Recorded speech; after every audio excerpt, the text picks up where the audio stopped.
make a start now. So welcome everyone to Waalhiibe's CV webinar event. My name is Anita and I'm one of the exec committee members in Waalhiibe.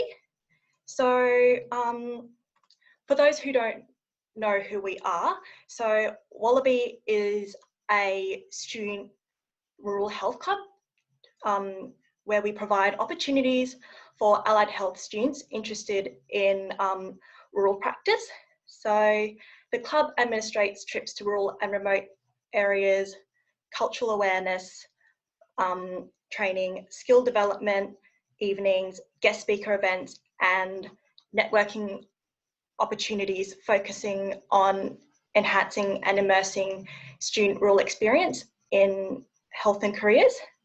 So the purpose of our event is to provide information for allied health students on the recruitment processes across both hospital and primary health sectors. So presenters will be providing tips and tricks to allied health students on resume and cover letters, as well as addressing selection criteria for a targeted position and support available for new grads when going into the workforce for the first time.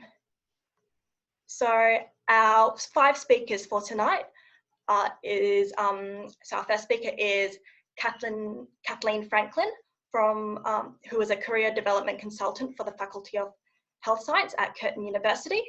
Our second speaker is Anna Scott, who is a Program Officer Allied Health at Western Australia Country Health Services. Our third speaker is David McCallum, who is a Senior Policy Officer at the WA Department of Health's Chief Allied Health Office. And our fourth speaker is Kate Smith, who is a nursing, midwifery, dental and allied health recruitment consultant at Rural Health West. And our fifth and final speaker is Jackie Vernon, who is a HR manager at Waalhiibe Disability Services.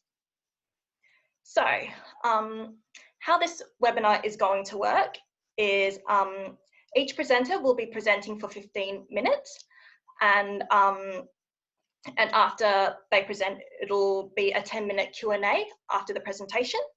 So if I could kindly please ask if you could hold off questions until the Q&A session.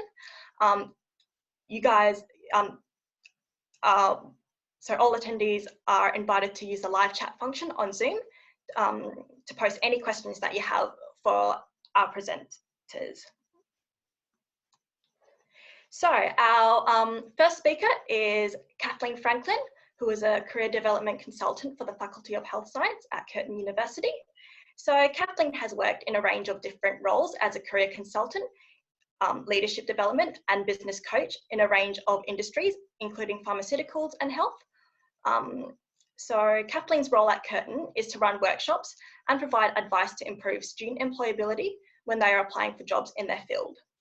So Kathleen will be presenting her expertise on resumes and general advice when applying for allied health positions in the health sector. Please welcome Kathleen Franklyn. Thank you, Anita.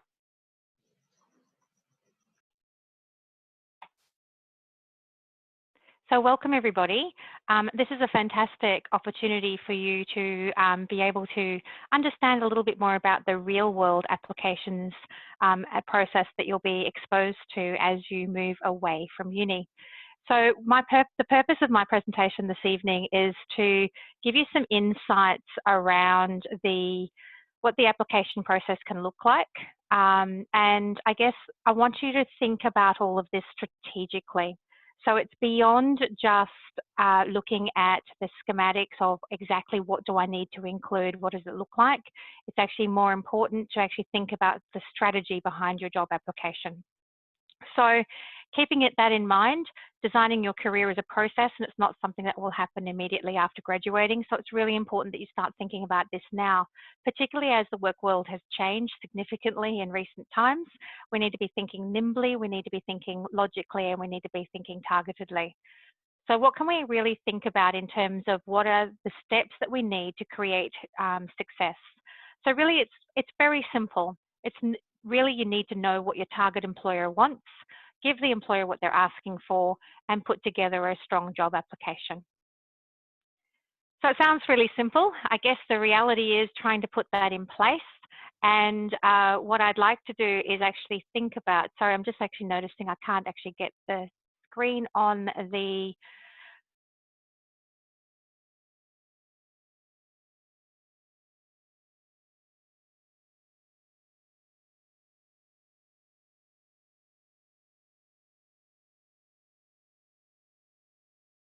important to them, and how do you match what they need?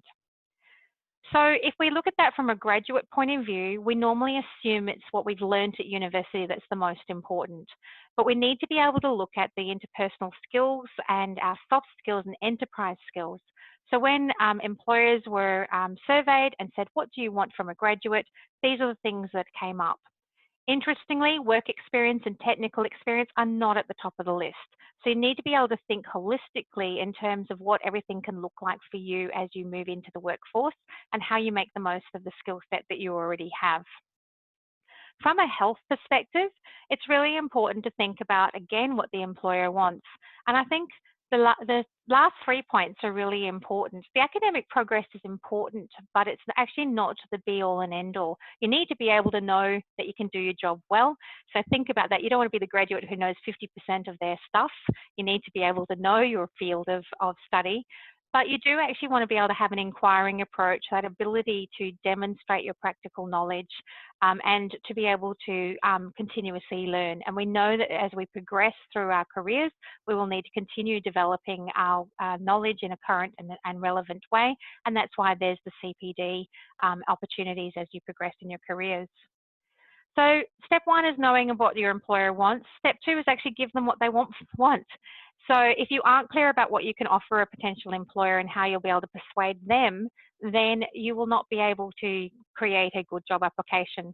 So you need to think about the elements that are important to them regarding your resume, your cover letter, your selection criteria, your job interview. What about networking? There's lots of informal networking that occurs in our workplaces. They're really important conversations for you to have. Your LinkedIn profile, for those of you that are using LinkedIn, LinkedIn is a really powerful source of additional information for employers. They will have a look at you there, so be careful about what you share, say, and do in social media.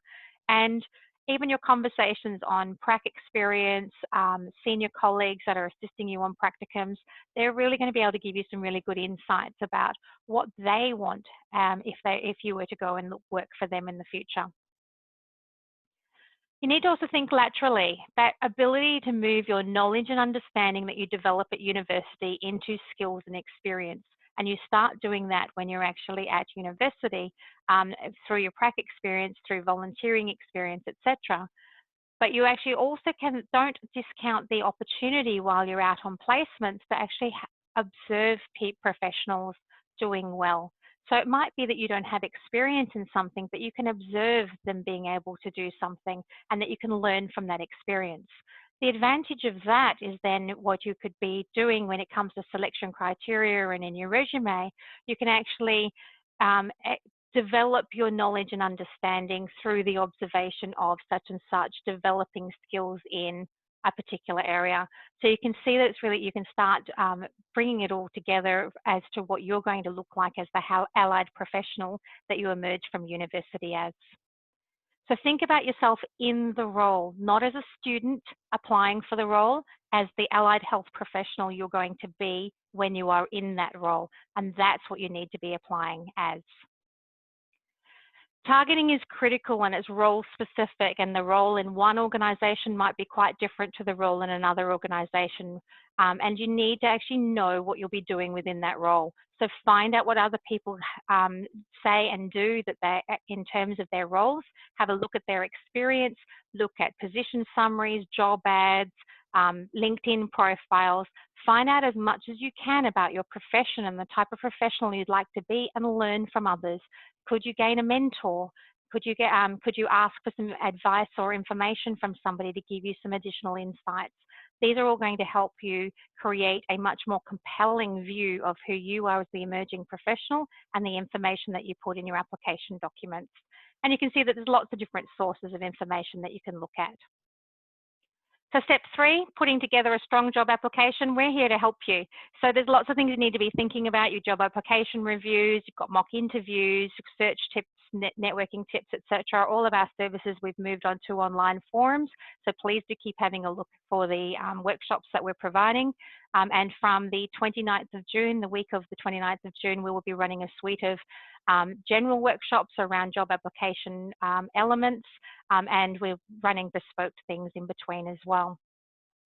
Keep in mind too that the careers support that you have at Curtin University is actually available to you as a graduate 12 months post-graduation. So that's not 12 months post-December, that's post-graduation, which your graduation date in February, for example. So you can always come back and you can always get extra assistance and help if you feel that you're not getting to the roles that you're wanting, and do take advantage of that. If you've applied for a few roles, you might want your resume to be rechecked to see that you're targeting appropriately for that employer's needs. So job applications. You need to think of this as a marketing plan for you, and you will get some wonderful insights from the people who are following after me tonight. And I think that's really important, and I want you to stop and think about the key elements that they identify that are really important, and take note of that, because that's going to be really important depending upon the type of role you're moving towards. Excuse me, I'm just going to press pause. What does that look like? You need to look at what your career options are. You need to think about how am I going to find that job and network and identify the opportunities that exist in that sector. You need to think about writing a really good resume and cover letter. Your interview and selection criteria need to be really specific. And what's your personal brand? How are you going to stand out from that crowd? Be one of the many graduates applying for that role. What makes you tick? What makes you different than the person who would normally be sitting next to you in class, who might be online next to you now? And you need to really think specifically around those STAR examples, the situation, task, action, result that you outline, and make it as specific to the employer's brief and need as you can. So what does that really look like? Your resume and cover letters and your interview and selection criteria. Really, I want you to think about the purpose of what those documents do. Your cover letter is like a job ad for you. You need to go, the employer wants, and I have. How do I match your needs? Short, sharp, shiny, and specific. And make sure that you sell your specialist skills that match the employer's needs, and your generalist skills, your transferable skills, your soft skills, your enterprise skills as well. And your passion for that organization, or why you feel you would fit. So your cover letter is your job ad for you. Your resume is more like your marketing brochure. It's the document that actually provides the evidence that you can actually do the role. So you need to start thinking really carefully about the types of achievements or duties that you can move into achievements that demonstrate your capacity to meet that employer's needs. It's like that glossy brochure that wraps up into your letterbox and says, pick me, because here's some pictures and wonderful examples of everything I can provide for you. That's what your resume is. Your selection criteria is critical, especially for Department of Health roles. And these are your mini interviews on paper. So this is where you need to be really specific. Tell me a specific time where you've been able to demonstrate competency in role.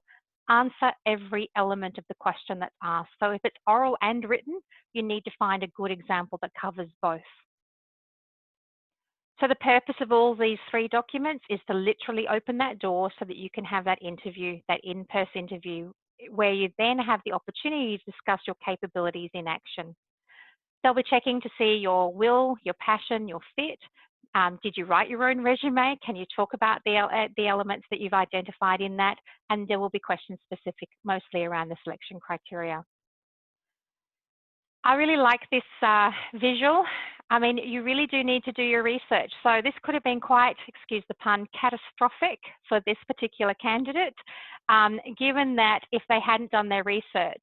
So as a CAT entering this organisation, it might not be an advantage, although perhaps it could be. Could you sell your skills in a way that allows you to provide a different perspective for that organisation, in which case it would have been an advantage.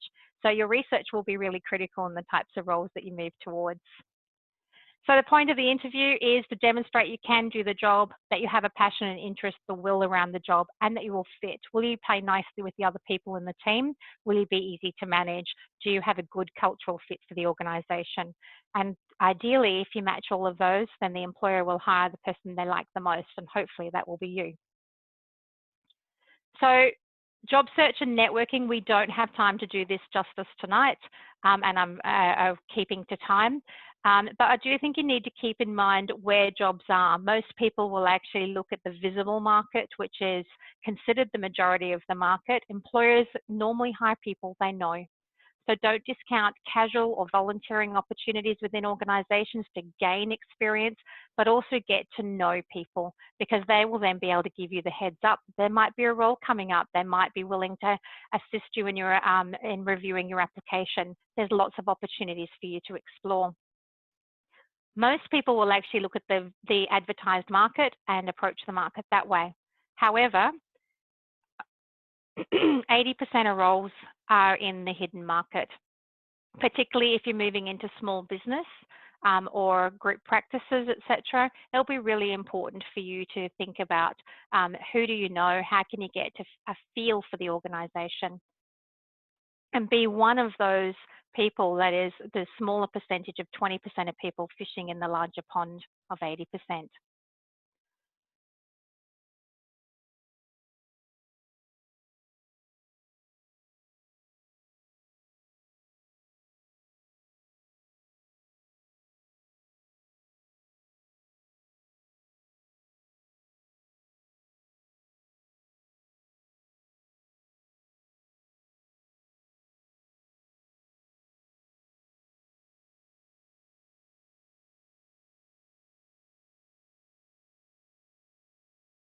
The skill set, the communication style, etc., that might actually set you aside and apart from others. So what is your marketing plan for you when you're applying for your roles moving forward? Who are you going to target? What kind of organizations? What kind of roles? What do you want to be when you emerge as a graduate? Learn to walk before you try to run. Who do you know and how can you get there? LinkedIn can be a valuable tool. It's a really nice way of getting a feel for what's happening in your area, your professional area, assuming those professional people are using it. So from today, what I'd like you to do while you're listening to the other presentations is to think about the key areas that you need to work on to gain your ideal graduate role. What do you need to think about in terms of how am I going to put those applications together? What do I need to find out or research? And who do I need help with and from? And make yourself accountable. When will you do it by? Please don't wait till December. It's probably not going to be ideal for you. So in conclusion, what resources and help are available to you? We have moved everything virtually, and our contact details are in the final slide, which I can make available to you. So I hope that's been of help, and I will try and remove my screen. So hopefully I can then see the chat feature and answer any questions. And yes, you will definitely be able to get a copy of the slides.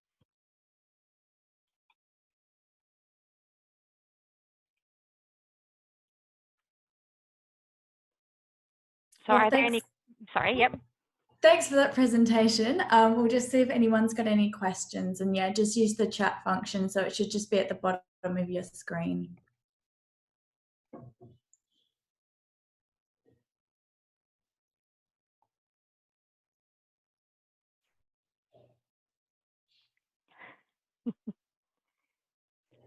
Any tips behind finding a mentor? Yes, there's a number of ways that you can find a mentor. We actually do have the Career Plus mentoring opportunity through Curtin, so you might like to actually enroll and have a look at that.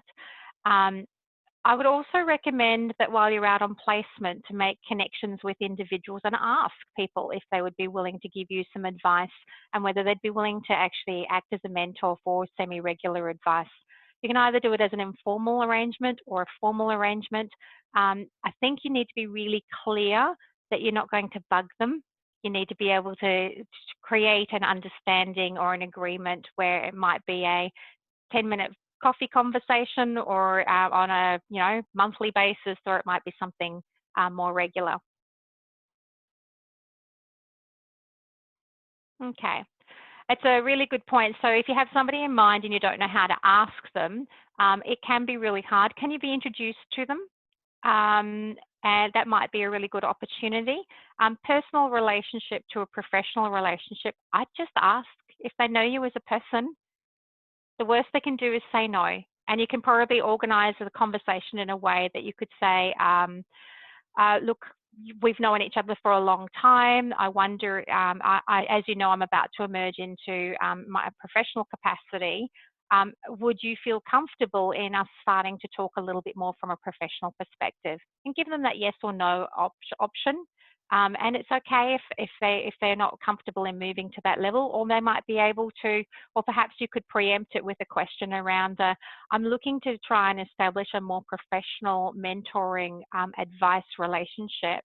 I was wondering if you might be interested, or if you would know anybody who would be who you think would be a good potential mentor.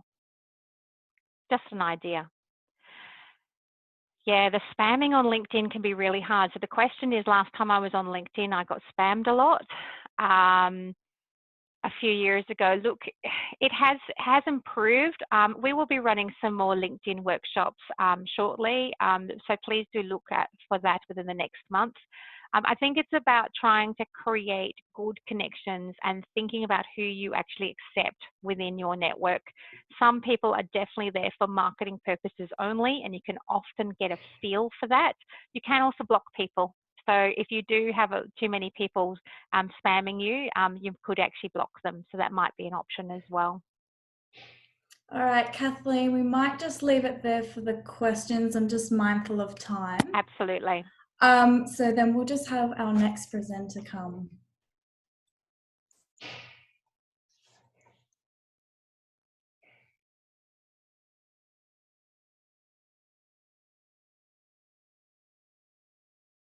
So our second presenter is Anna Scott, who is a Program Officer Allied Health at Western Australia Country Health Service.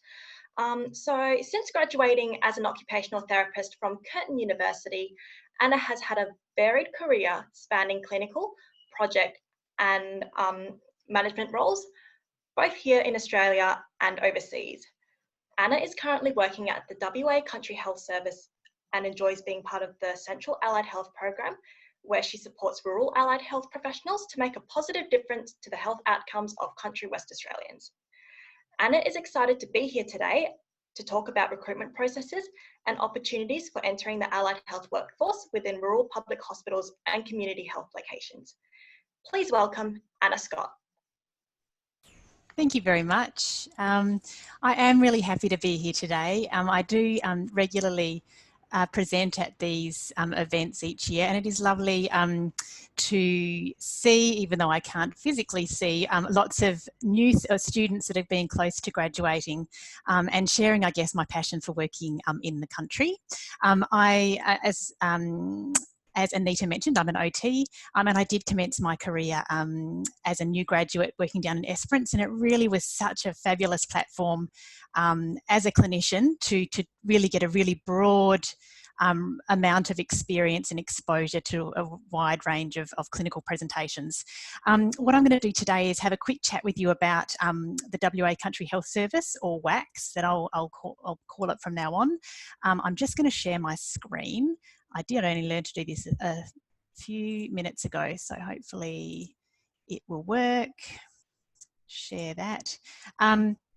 I'll be providing you with a bit of an overview of WACHS and the types of careers that are provided through our organisation, and then talk a bit about the recruitment process for positions. Can you see my screen now? Can I just check that? Hopefully you can. Yeah, we can hear you. Great, thank you. And see you. Lovely, thank you. So to get started with, I just want to provide a bit of a overview of where allied health professionals are employed at the WA Country Health Service. So the state is broken up into 7 country regions. So obviously there's the metropolitan region, which from a public health perspective is covered through the Metropolitan Health Services. So we've got East Metro, South Metro, North Metro and Peel. And in the country areas, which is what WACHS covers, there are 7 regions: Kimberley, Pilbara, Midwest, Wheatbelt, Goldfields, Southwest and Great Southern. And in each of those regions, and I've listed them, the bigger centres within each of those regions where allied health professionals are employed. Obviously, they do visit lots and lots of different sites outside of those bigger towns, but often they're through outreach services. Whoops. The types of positions that allied health professionals may work. It's really very varied, as I mentioned. There are lots of hospital-based positions, and in those kind of locations, obviously you're seeing people that are either presenting an emergency, they might be inpatients, outpatients, and yeah, pretty typical of, say, a metropolitan hospital, but usually of a smaller scale. So you're usually seeing kind of a broad range of presentations, and perhaps not purely neuro or purely orthopedics. Community-based, there's lots of community-based work. Outreach, which is where you go out to various towns and visit their community-based facilities. Lots of allied health professionals work in child development. They work across aged care and in mental health. Wide range of clinical presentations, as I mentioned, a diverse demographic and age spectrum, and really seeing the kind of scope of practice. So lots of people, particularly in certain regions, you might have more exposure to Aboriginal health. You're constantly having exposure to telehealth, and this is, I think, really rapidly improved over the past couple of months with the necessity to use telehealth through COVID, and we're really hoping to harness that and to use it even more broadly across our organisation. And of course, there's a kind of multidisciplinary practice that happens between allied health professionals, particularly in the smaller sites where you may only be part of a smaller team. So as a new graduate, wonderful opportunity to build skills in that way. Practical supports for allied health professionals working in the country. It does depend a little bit on the location in which you're working and the contract arrangements. So whether or not you're on a shorter term locum or a more permanent or longer term contract will determine what kind of supports you get. But the types of things are accommodation support, relocation assistance for some sites, district allowance. You can have you can be open to some extra leave or travel days, annual airfares for certain sites, and also a terrific salary and salary packaging options. Developmental support. This is often a question that we get, particularly for new graduates who are perhaps a little bit tentative about working in smaller sites or somewhere where they might not be part of a large department. We have lots and lots of support for newer graduates. We have very flexible access to CPD. So I guess unlike Metro, where you won't be able to attend a lot of the items face-to-face, a lot of it's done through video conferencing, webinars, e-learning, which therefore gives you kind of almost more exposure to a range of different opportunities. There is, of course, face-to-face CPD within a more a departmental level or within a local health service. And we do have our own professional networks within WACHS for the allied health disciplines listed on the slide. And that is where we have kind of a lead clinician that then runs meetings every month or so and really sets up kind of mentoring and support for newer graduates. And in addition to this, we have the Transition to Practice program, which is available for all allied health professionals within about 2 years of starting with WACHS. And that's really a really nice program to, I guess, build skills, to link you in with allied health professionals that might not be physically located with you at your site. So you might have a mentor, but you might be based in the Great Southern and have a mentor in the Kimberley. And that's a really nice kind of way of linking in with people, getting exposed to a broader range of experiences and a broader range of support. I am now going to move on to how to actually apply for positions. All state government jobs are listed at this website, so this is a really important one to know. And what you can do is you can set up alerts within this website. So for example, if you're a physiotherapist, you can set up so that every physiotherapy position that's lodged on this website gets automatically emailed to you. So that's where all of our positions are advertised. Of course, there are opportunities for employment, things like locum roles and casual positions that might not be advertised on that website. They're the more shorter term things that you might have opportunities to fill, often through after perhaps a clinical placement or something like that. You might have the opportunity to do that. But I'm going to tell you a little bit more about how I'd say probably 80 to 90% of our positions as allied health professionals are filled. Our vacancies are filled. That's done through recruitment pools. So what happens is it is an application that you need to lodge through the Jobs WA website, and what we do ask for is we ask for physios, OTs and speech pathologists to apply to pools, and it works really well for us as an employer, because we then I'm involved with each of the panels. We assess each applicant against the selection criteria. We do referee checks. We look at your resume. And then if you are considered successful, you go into this pool that managers can access and then pull from when they have a vacancy. So each year the pools are advertised, so they kind of run for a year. We find that lots of new graduates apply to the pool, and it's a fabulous way to get a foot in the door. Often the shorter term pool positions do lead to permanent positions as well. So, or people can apply, or people can be appointed to permanency directly from the pool as well. As I said, there are only for these 3 disciplines. If you are a dietitian, if you are a nurse, a pharmacist, health promotion, those positions are still advertised more through their specific position adverts, also on the Jobs WA website. In order to, so I'm going to, I guess, target mostly the physios, OTs and speech pathologists, just because I'm aware that that's probably the bigger group here, and the pools is something that I oversee. To be eligible to apply for the pool, you do need to have graduated, so you do need to have that kind of qualification already. So there's no point as a close to be graduating OT to apply to the pool just yet. We do need for physio and OTs proof of registration, or we need to know that you're registered with APRA, and for speech pathologists we just need to know that you have fully qualified. We also require a resume. So Kathleen's information was so valuable, and I think that that's such a wonderful resource that the Curtin University offers in terms of having some feedback when you're developing your resume.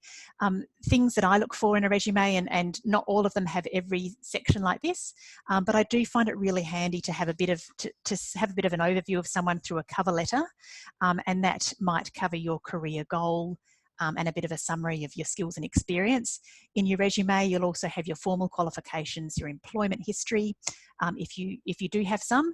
That can include volunteer positions and even non-allied health related positions, because that also tells us a lot about you as a person if we can see that you have been employed with some responsibilities, and your communication skills and all that kind of thing are quite transferable. Undergraduate clinical placements and a little bit of a summary of those are really handy. Professional memberships, PB that you've attended, some good referees. I like referees that can comment on your clinical and professional skills. So preferably that might be people that have been previous supervisors in your clinical placements, and your current contact details are very important to make sure that your email address that you use is actually, that you do check it, because often we communicate that way. In terms of addressing selection criteria, this obviously is, I'm making this regard to our pool positions, but it also goes for any position that you're applying for. and Kathleen did touch on all of this as well. I just think it's really, really important to obtain as much information about the organisation as possible. And that is usually very easy to do via their website. You look at their vision, their, you know, their goals, their area of practice, and to make sure that you're targeting your responses to the selection criteria for that particular organisation. It's very obvious, I think, when I'm reading through selection criteria, which people have just done a bit of a cut and paste and kind of just, you know, address the same criteria regardless of which organisation or who they're applying to. And I don't look that favourably on that. I want to see someone, if they're applying to WACHS, that they've got a passion for country health, that they've had to think about that they may, you know, need to provide services to a high Aboriginal population or to a diverse clinical, you know, diverse clinical presentations. And so I just kind of want to know that they've thought about the actual role that they're applying for. Important to provide some really good examples of your skills and experience against each of the selection criteria. Choose wisely, demonstrate a range of clinical experiences, and it can be tricky when you're a new grad, but it doesn't, but I would try and draw as much as you can from all your undergraduate clinical placements, and they do offer really, really good really good skills, even if you haven't had a huge amount of, for example, PEDS experience and you're applying for a paediatric position. There are so many transferable skills you could use from your other experiences for that particular application.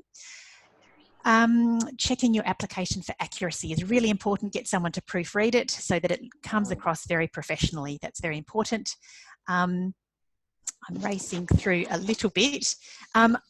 I think to finish with, yeah, I would encourage anyone that's got a passion for country health to look into positions. WACHS, obviously, I'm biased towards because that's where I work, but any position in the country is going to offer you all wonderful experience. And just put a bit of effort into your application and to make those kind of direct, I guess, direct relationships with any staff that you've had clinical placements with, maintaining those relationships with them, particularly if you've had placements in the country. A lot of new graduates are previous students that are known to particular seniors. So they often like to go with people they know. So it's nice to build those. I'll leave it there. I think my time's up.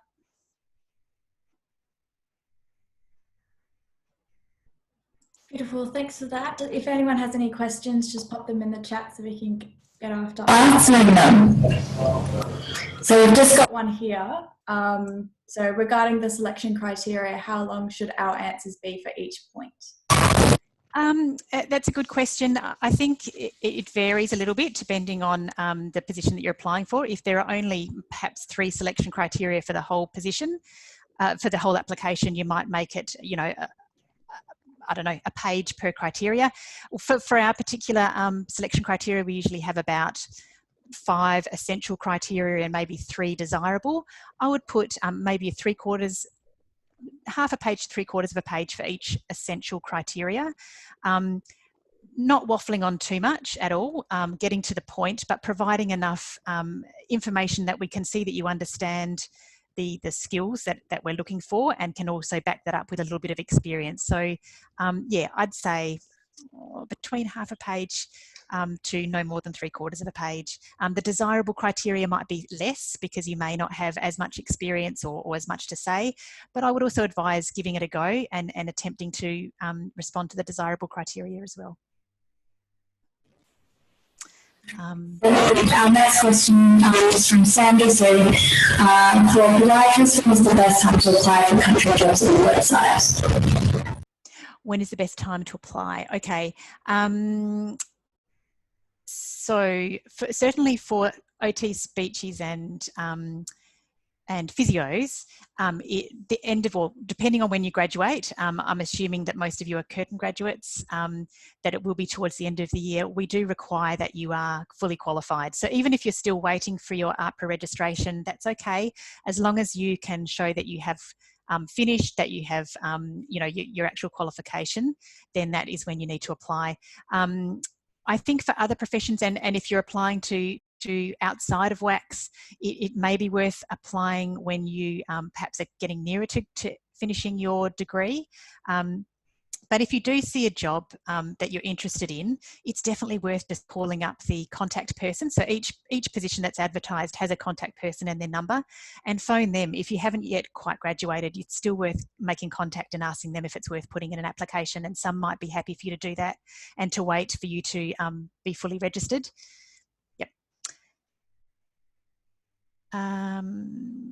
How do you include professional reference in a CV? Is it best to be incorporated or attached as a separate letter?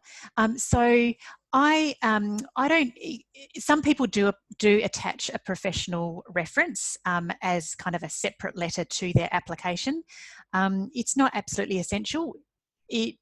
What is, I guess, more important is that you attach, that you have the contact details for a good professional referee that we can contact. So often we want to do our own, we look at the professional reference letter that might be attached, but we also want to contact your referees ourselves and ask specific questions related to the role that we're wanting to fill.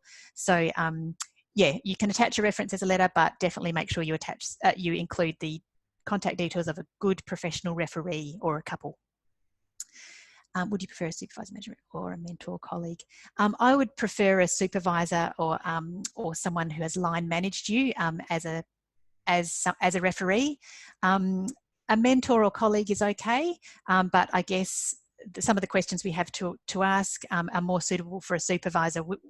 For example, it might be, how do they respond to you know, being supervised, or how do they respond in tricky situations, and perhaps yeah, I think someone that's more in a line management or a supervisor role is more, in my point of view, more useful. If we don't have any rural experience but live in the country, should we worry about not taking that box of completing? I wouldn't worry if you haven't had any rural experience as an undergraduate. I mean, it certainly doesn't rule you out. I think what is most important is a passion, and that comes through through your application. So if you're genuinely interested, we will see that in your application. We'll see that you've thought about perhaps some of the barriers that it might exist for people working in the country, or some of the benefits of it. Obviously, if you have had some country experience as an undergrad, it's great because you can mention that, but it's not the be all and end all. I think if you've even lived or spent some time in the country, then that's also a positive thing to talk about, because it will give you yeah, that bit more knowledge and insight. The preferred way of maintaining relationships with supervisors.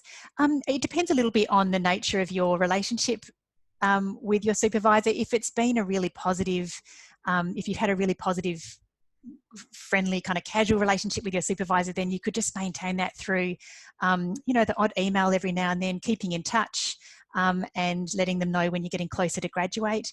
If it hasn't been maybe quite such a personal relationship with a supervisor, again, I'd recommend email, because then it just means that supervisor can kind of, I guess, not be bombarded too much through phone calls and everything. But again, just making sure that you're keeping in contact, and perhaps just making it clear to them that you're wanting to maintain just that open channel of communication, that you're interested in anything that's coming up, and just being really just very interested, but without being, you know, too pushy. And obviously, if it's via email, they can choose if and when to respond. So that's always a nice way of keeping in touch. An honours project supervisor, a suitable referee? Yeah, definitely. Yep, we do have those.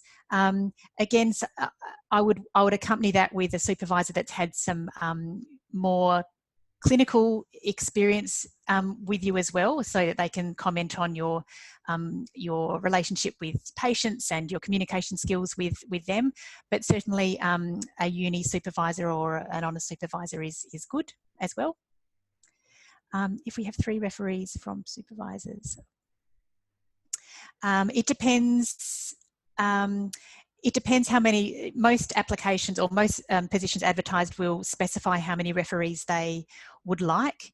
I personally prefer referees from different clinical locations, and that are a little bit varied. So if you've got a clinical supervisor that can comment about you in a paediatric setting, and a clinical supervisor talking about you in a aged care setting, or whatever, whatever the difference might be, is often really handy. So I would look at perhaps varying it if you've got the luxury of doing that. Does that answer your question?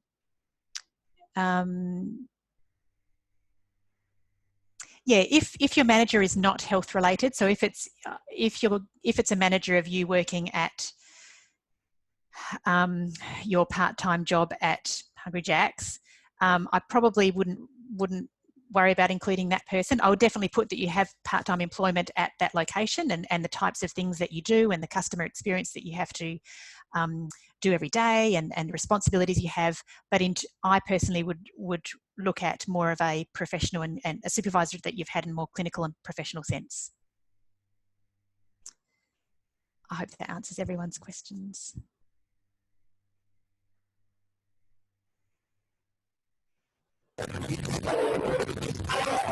Is there any more questions for me?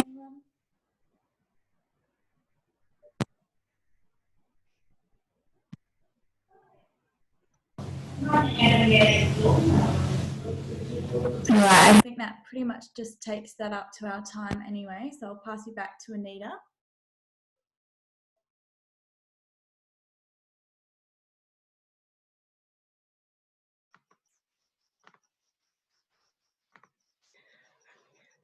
Thank you, Anna, for your presentation.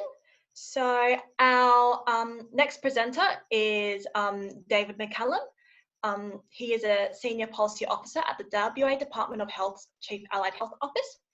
So David has worked in the public hospital system at Fremantle, Fiona Stanley and Osborne Park hospitals in various physiotherapy roles and as an allied health educator. He has also worked in the private sector as a physiotherapist based both in Perth and fly in, fly out to remote mine sites. Currently, he is working in the WA Department of Health's Chief Allied Health Office as a Senior Policy Officer, working with a range of allied health professions who work within WA Health. David will be presenting on the opportunities in WA Health, what it's like working in WA Health, and what they are looking for when hiring new graduates. Please welcome David McCallum. Good evening, everyone. I will just share my screen as well, so give me 2 seconds. Okay, that should be do, and then I want the slideshow.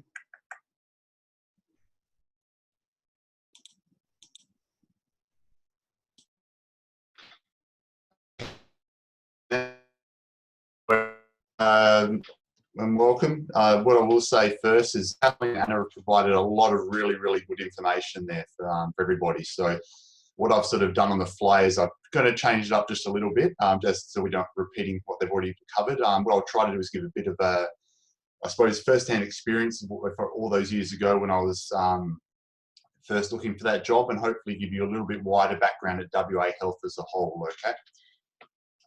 And happy to answer questions at the end. So, as I said before, I've an introduction. I'm currently working as a Senior Policy Officer at the Department of Health down in Perth. I am a registered physiotherapist and Curtin graduate, so there'll be some of you out there who are following that same path so many years ago. Yeah, as said before, I've worked at many public hospital system sites and across a lot of different clinical areas within the hospital system. And also just worked in the private health sector in Perth, and also fly in, fly out. So I did, while I was out there, get to see a little bit of the WACHS sites out there, which Anna mentioned before. So as we mentioned, I was working for the Chief Allied Health Office. That's actually Department of Health, which I'll come to a bit later what that is. But just to show you what we do within the Chief Allied Health Office, we actually provide leadership and strategic advice on issues relating to workforce planning, reform, education for 25 professions in allied health and health science workforces. So quite a mouthful there, but what I wanted to share this one for, as you can see, guys, there are a lot of professions that are out there. One thing going into the public health system as a new grad, even after doing all my placements, I had no idea how many professions there actually are in WA Health. And this is just your allied health and health sciences. It's not including your nurses, your doctors, all the specialties within them, all your support staff. So there's lots and lots of different professions. And to put in perspective, in WA Health, there are about 5,500 within these professions here you see within WA Health. So there's quite a few of us out there. So, and as mentioned before, so the physio, speeches, and OTs are some of the largest ones in this area. So WACHS is one part of a larger WA health system. So WA Health is the public health system for WA. It is actually, I think I saw somewhere, it is the largest jurisdiction for health in the world by area, about 2.5 million square kilometres for the state, so quite large. It covers more than 80 hospitals across the state and employs over 44,000 people. So 5,500 out of those 44,000 are allied health sciences. As you can see, it's made up of several different health services, of which WACHS, West Australian Country Health Service, is one of them. There are a few others. The majority of those are based down in Perth, or the large components of them in Perth, with Southeast and North Metros of the larger services down in Perth. Just to put in perspective, the health support services are sort of the admin support role, and PathWest is if you're thinking of laboratories and all the testing behind it. So working within WA Health. So within WA Health, it's not just the hospitals there's a lot of other health services which are in there, which Anna mentioned before. So there are different services out in the community centres as well within WA Health that people can work at. Within the WA Health, there's also the Metropolitan Country Health Service, which I mentioned before. So just to put in perspective that it is part of a much larger, bigger service. And we all do work, well, we'll still say some relatively close together, and with obviously everybody's been aware of what's going on lately, we're trying to work even closer and everybody sees it regularly on the news. Within each of these health services, there are inpatient, outpatient services, which you will all get experience with throughout your training. So just to clarify what those are, so inpatients are patients who are on wards within hospitals. It's actually staying within a hospital service, whereas outpatients, they can be the ones that come and visit for a day visit within the hospitals, or you can also go out and visit them at their houses as well, or different areas within community. I will add specifically, I think it was before I put up the the WA Jobs website. This jobs.health.wa.gov.au is basically a subsidiary of that site, so that's just the health one. It does have a lot of overlap between the two of them. Obviously, this one just has the jobs related to health. So, and once again, I do recommend people do sign up to the notifications. It's really helpful.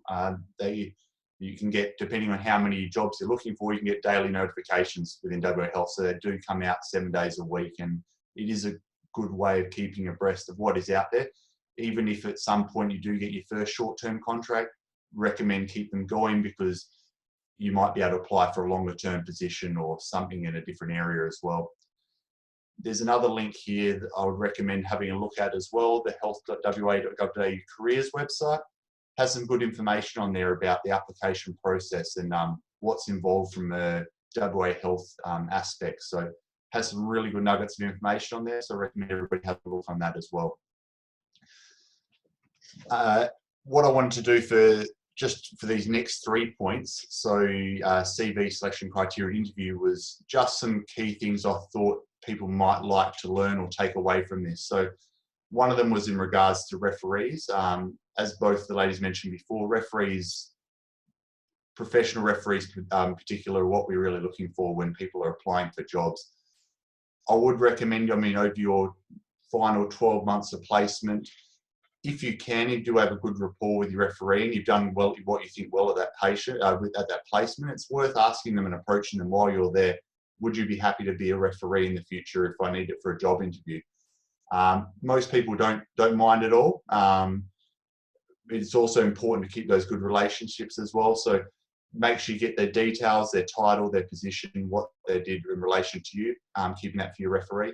Also, I'd recommend as well, from experience of someone being a referee, you may have had a placement in January, February, March, April. If you're going for a job 12 months later, it's worth getting in contact with them prior to actually going for a position as well. Just doing the courtesy of saying, look, I'm such and such. I was a student at your placement back in January, looking at going for a pool position for the WA Country Health Service.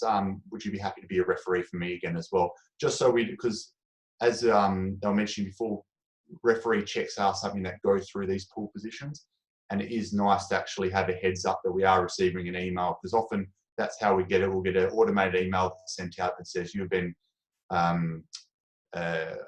suggested as a referee by John Smith, and we have to answer some questions. So it's better from your point of view. You jog our memory who you are, because obviously many of supervisors can get a lot of students that come throughout the year, so don't take that personally.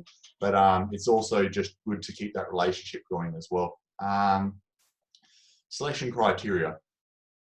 A couple of things about this. Even though you're a student, you can still look on these websites and you can still look up jobs. A good way to get it on the website now is have a look. If you're an OT, get on there, see what an OT selection criteria looks like. Have a look what a physio selection criteria looks like. They may not 100% reflect what it's going to be for next year, but it's worth having a look, seeing what examples are, having a look what you have to sort of take out of your year of studies. Try to get examples throughout the year as well. If you find you had in a situation that was relevant in another selection criteria, for you're working in a multidisciplinary team, or your ability to work independently, or a particular situation where you addressed X, Y, Z, keep a note of that situation, write some notes down for later in the year. It's much easier to remember it and create a selection criteria when you've got your example written down already. So any placement you're going in that you thought you've achieved something really well, take a note of it, keep that situation for later as well. And you'll find it, I mean, selection criteria the first couple of times, they're not easy. I'll admit that they can be quite hard how to answer them, and the length. Sometimes even they actually set a specific length for the whole document, so you can't waffle anyway. So you've really got to make sure you get to the point on them as well. So keeping some good examples along the way is definitely helpful, just from experience. Interviews also, they will typically include pre-reading time of about 10 minutes. Your actual interviews also have allocated time. That's also to just be fair on other applicants as well, whether it's 20 minutes or something like that. Use the pre-reading time to, just like you would for your exams, we get your pre-reading time, have a look at the answers, jot down some answers. Don't rush through your interviews. Use these pre-reading stuff so you'll be able to write down, a few key points you want to talk about. Use them to guide your I suppose, interview process and how you're answering your questions. Also, I'd recommend using that time. It's fine. They have no problem, the interview people, of you taking those notes, reading through them. They'll expect you to be they know that you're not unsure what to expect in the interview. So it's good to use that time to actually prepare yourself a bit more. I think as well,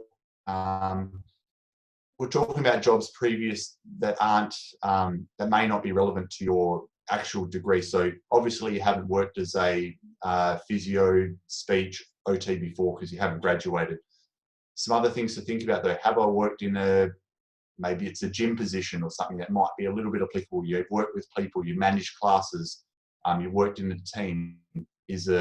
I've done something as an allied health assistant or a speech therapy assistant or something like that, where I can have I worked as a carer?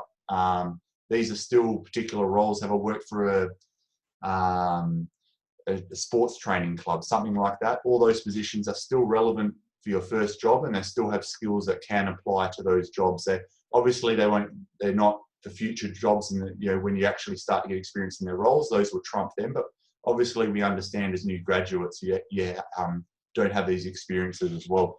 And it's also worth detailing the actual placements you did as well as part of your final year. So being specific and saying, I had a placement at within this setting at this hospital, that can be helpful as well. Just gives them a bit of an idea that yes, you have sort of worked in that particular setting. As I said, sort of keeping a go with those skills, student placements. The last thing as well, education, professional development sessions, peak quality presentations. Hopefully some of you have already been attending these. Your different professional associations will run these throughout the year as well. It's often good to include these in your CV as well as part of your ongoing professional development. It's actually something that's a good practice to get into because especially for your regulated professions, it's actually a requirement to maintain your registration. You actually have certain hours of CPD points throughout your degree. So I think OT is the same as physio, 20 hours a year you have to have CPD points. So it's good practice to get into, and good sources of this, not only within the hospital setting once you're working there, but your physio associations, your OTAs, Occupational Therapy Australia, Speech Therapy Australia, all those peak bodies that actually have really good professional development evenings you can use as well to teach your skills. But otherwise, yeah, I can highly recommend as well from experience, use your universities, use their courses they use to train and develop your CVs. They're definitely good sources of expertise and can provide some really good feedback the first time and what to look for as well. Otherwise, the last few things I do say some working across a wide range of settings, specialties and locations, things that you don't get in the private sector.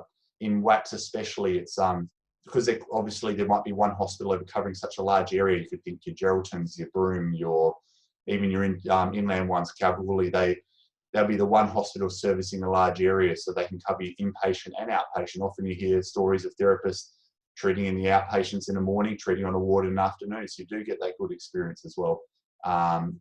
And it's a good chance to work with that. And also people just like a lot of the sort of community feel of working in the country areas as well. We get plenty of people that report and say it was great, they wouldn't change it for the world, getting that experience working with those other smaller communities.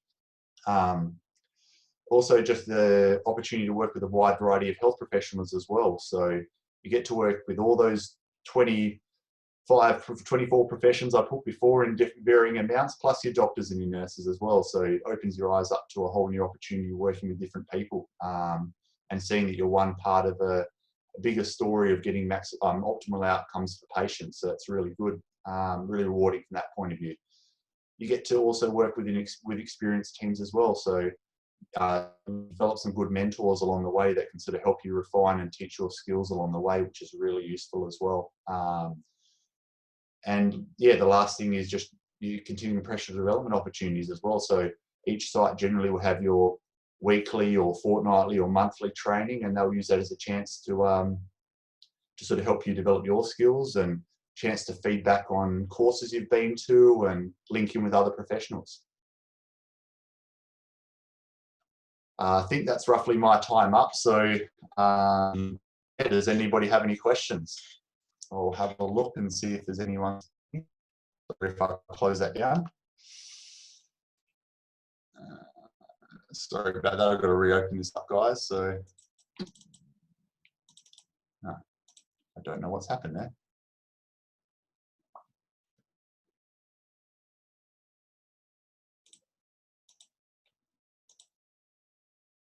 Okay. I'm not muted at the moment, am I, guys? Can someone say no in the thing? For some reason, I've disappeared my screen. I don't know what happened here. No, you're not. No, we can hear you. Yeah, perfect. Cool. Thank you. I don't know what I clicked on there. All right. So sorry about that. So the last one is so Lauren, in pre-reading time, are you meaning that they give you interview questions 10 minutes prior to interview? Yes, that's what I'll do first. So it's not included as part of the interview. Generally, you'll be sitting in another room from where the actual people are. They may be interviewing other people already. So while you're doing your thing, they'll come out, they'll give you a piece of paper that has usually it's about 3 questions on there. Take that time to jot some notes down, and also don't be afraid as well during the interview to pause and take time. And also another thing is sometimes you might get asked a follow-up question to that during the interview. Take your time, don't have to blurt out the response in the next 10 seconds. Compose yourself, take the time, answer the question. Yeah, they understand that as well. So, but yeah, just take that time to sort of, 10 minutes to write down your answers. I think that's all there. Okay, so we've got James as well, a bit about my FIFO position. So that was actually private sector, so not a WA Health one. So I did fly in, fly out to Rio Tinto mine sites. There was a few of those.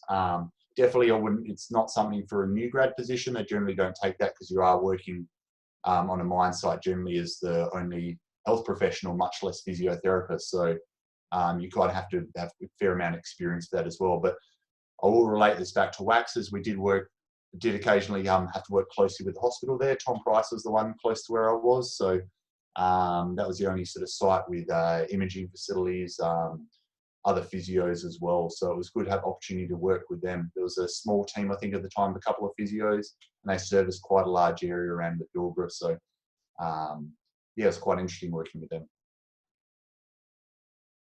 Haley, I think this is being recorded, the presentation, so you might be able to get it through there, I assume. Kira, I assume it's pronounced, or Kira. When you apply for a job, if you received an email saying the pool was closed, indicate you'll no longer be picking job applications from it.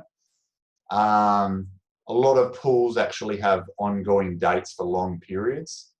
Just from experience, that it won't be, I mean, Anna might be able to jump on and explain this a bit more, but the pool periods often last for quite a long period. So, and they're almost a rolling pool period to get people from, especially in country pools as well. Might be a bit different from metro, where they're a bit more finite.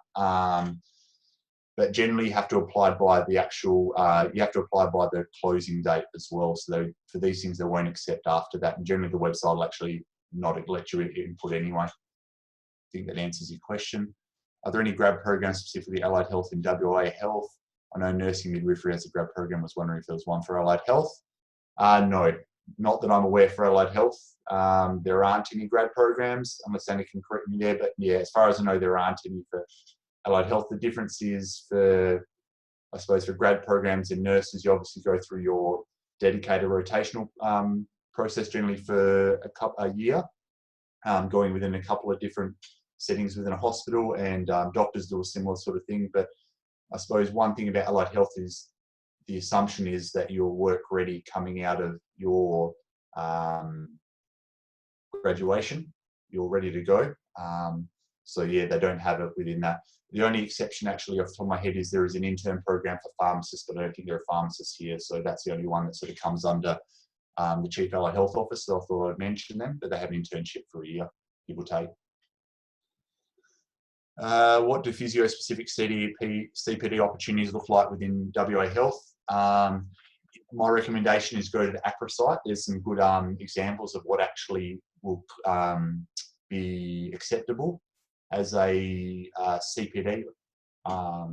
So it's generally things, so Anna mentioned before, it can be online or remote distance telehealth sort of conferences. That can be one. Reading journal articles is actually one as well. Listening to webinars, podcasts, doing supervision of students is another one. There is absolute wide range of things you can do with CPD opportunities.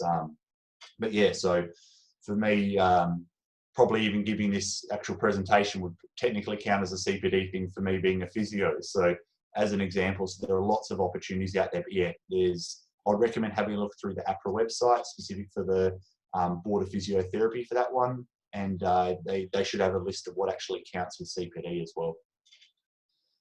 APRA being the Australian Health Practitioners Regulation Agency. So there's a list of 13 professions which are nationally regulated within Australia: physio, OT, and podiatry. And the three of the allied health occupations which are nationally regulated. So the other ones don't have different sort of processes. Courtney, can you comment on the prospect of getting a physio hospital job? There seems to be few positions, I'll take that as few positions available for new grad jobs. Keep an eye out, they're going along all the time. Obviously, the hospitals themselves are actually aware that when graduation periods are, so some are mid-play year, we're aware of that. There are some that are end of year as well. Obviously, the ones that are often put through the website are ones that are sort of longer term offerings. Sometimes they're actually shorter term offerings, which is why it's important to keep a good rapport with the sites you worked at, your supervisors, because they could be your future employers.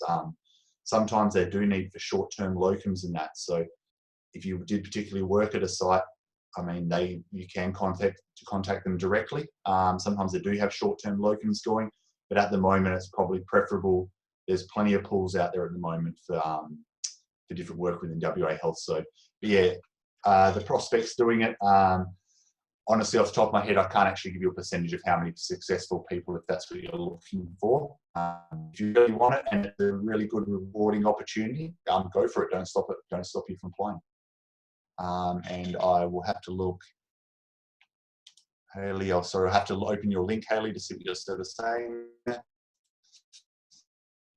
This graduate program. So this graduate program to the Department of Health is a bit different. It's not for WA health service providers. So the health service providers being your WACHS, North Metro, South Metro, Child Adolescent Health Services, and yeah, those are the 5 of them. So this is a bit different. This graduate development program is people working within the Department of Health. This is more like policy and project work. Yeah, so that's more related to that as opposed to your different professions you're talking about. So yeah, probably not applicable here. I'll have a look and see if there's any questions. Hold on. Any other questions from anybody? I'll take that as a no, but yeah, hopefully that gave you a little bit different insight as opposed to just the applying. So yeah, good luck for everybody with your studies, and yeah, just like I said, if you can take some of those key learnings and keep some good examples and get some good referees, and just study hard throughout this final year and or 3rd year. Thanks, David, for that. I'll pass you back on to Anita.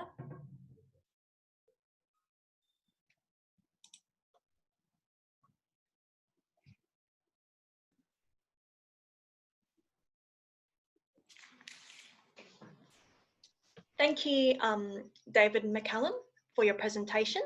So our next speaker is Kate Smith, who is a nursing, midwifery, dental and allied health recruitment consultant at Rural Health West.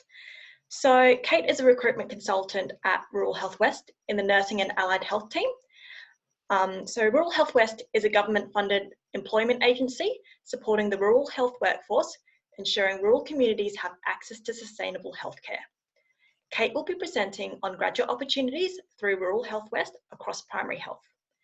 Kate will also provide insight into what recruiters are looking for when reviewing health professionals and support on offer for new graduates through Rural Health West. Please welcome Kate Smith. All right, hey guys. So today I'm going to chat with you in terms of grad roles and grad opportunities available through Rural Health West. So I'll just screen share, got a PowerPoint.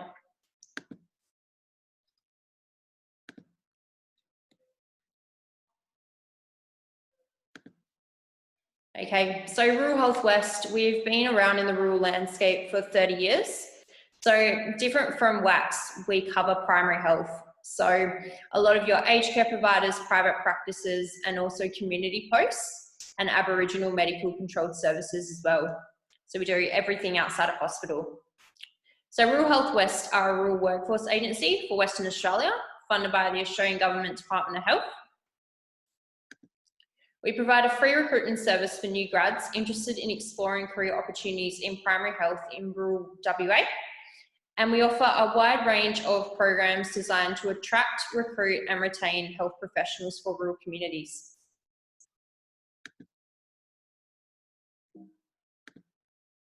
Okay, so in terms of what we can do for you, we provide a personalised recruitment service tailored to your needs and lifestyle, helping you to identify the right practice in the right location. Further, we offer relocation grants to recent graduates who are moving to a rural location to secure their first professional position. We also provide a comprehensive orientation program for new grads accepting a primary health position across rural Western Australia. So I've got a little video I'm going to share with you, fingers crossed it plays, and it's going to cover a little brief overview of Rural Health West and some of our services on offer.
right, so moving on. So as mentioned by Anna and also other presenters tonight, going rural and going out to the country as a new grad, you get exposed to a broader range of practice and clinical presentations, and it also helps you grow and develop both personally and professionally. So this is one of our grads that we've placed in Geraldton. So Emily Ward, so she was working at Central West Health and Rehab, which is a private practice. So within her time at Central West, she worked across a variety of presentations and also got to work in doing some hydro work in the gym and also do some clinical Pilates as well. So run some group classes. So in terms of our professional development, we do a lot of work with students. Some of you may have been in contact with us and received some funding through our rural clinical placements. We also offer conference sponsorship. So we have a limited number of sponsorship opportunities available to allied health students to attend conferences and professional development. So this is especially relevant to some of you as you head into third year and fourth year. So we've funded students to attend the APA, so the APA, Australian Physiotherapy Association conference, which is normally held every couple of years. And we've also funded nurses to attend the CAHO conference, so the Centre for Remote Area Nursing. In addition, we also support student rural health club initiatives, and Waalhiibe is the event that you're tuning in tonight. So the WA Allied Health Interested in Bush Experience Student Rural Health Club. So we coordinate a number of these events throughout the year. Membership is free to join and provides you with basically an overview into different opportunities there are to go rural and develop clinically. In addition, we also offer professional development opportunities across WA for rural health professionals to access upskilling closer to home. So some activities include conferences and events, CPD workshops, a variety of podcasts that we've released, and also more relevant to you as new grads if you do decide to pursue a career in primary health and go rural, is these regional health professionals networks. So going rural can often be quite isolating and overwhelming.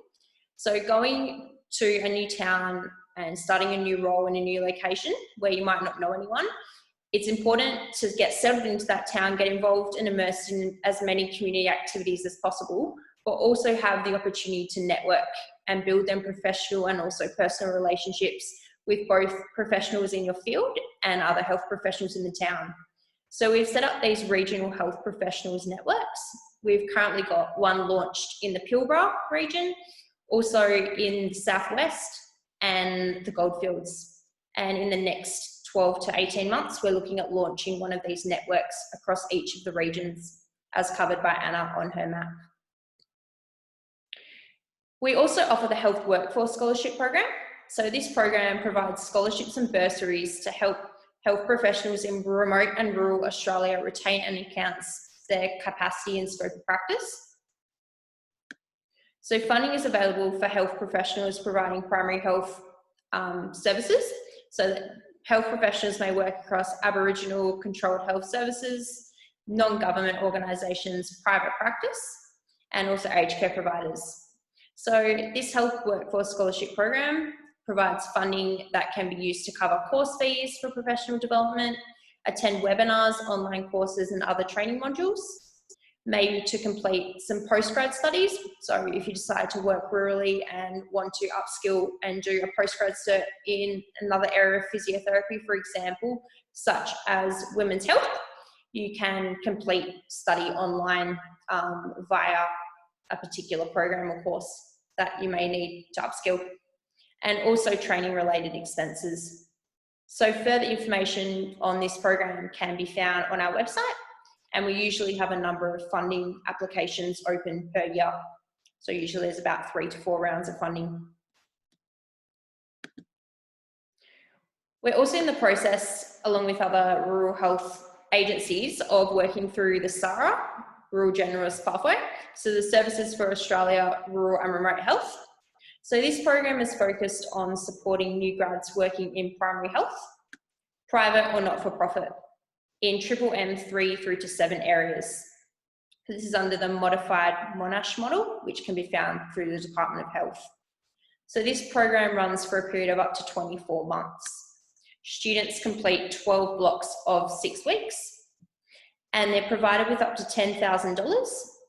And the way it works is there's 3 components. So you complete a formal education component, which is delivered through JCU, which is a rural university over in Queensland. You complete a structured supervision program facilitated by your employing organisation, such as your private practice that you accept your grad role with. And then you also complete a local service development project, which will be teed up between your private practice, yourself, and also the program SARA. So our clients, as already mentioned, we recruit for primary healthcare professionals. So this includes Aboriginal controlled health services, non-government organisations, or private practice in rural and remote WA. Some of our clients include disability and aged care providers, community-based organisations such as those shown on screen, Silver Chain, Population Health, and also the Aboriginal Cultural Service. So in terms of our vacancies are found on the Rural Health West website. So we've got a variety of tabs as seen on screen across the front. So for the nursing and allied health vacancies, they're found under the nursing, midwifery, dentistry and allied health tab. So you can sort on your regions. So we've got a number of regions as shown. So you filter by region, and then you can also filter by vacancy and profession also. In terms of the application process, it's all done online. So again, you can apply under the nursing, midwifery, dentistry and allied health tab. There's an option to apply now. So you submit an online application, which will allow you to specify particular regions that you may be interested in working in. Also a particular vacancy number that you see that is advertised to our website. And it will also give the opportunity to submit a cover letter and also your CV, so we can look at it when screening through. If you're unsure in terms of what particular region or what particular vacancy you may want to apply for, it's still worth submitting an expression of interest via this link, as what we'll do is we'll contact and we can refer you on to other practices that may not have a position advertised direct through us. For example, if you see a position advertised through SEEK across rural Western Australia and it is in the primary health space, what we can offer is we offer a free personalised recruitment service, as mentioned. So this means that you using our service and the employer using our service as well, there are no charge to both parties. So unlike other external recruiters that charge a fee to the practice and also the candidate, all our services are free to you. So it's beneficial to come through us, and you can also definitely access some of our other services as mentioned, such as our CPD funding, relocation assistance and our orientation program. So I've got a couple of short videos that we've produced to cover basically highlighting reasons to go rural, what you can get out of it and the experience that you get from accepting and entering into a grad position that may seem a little bit out of your comfort zone, but that definitely helps you grow both professionally and personally. So I'll share these with you now.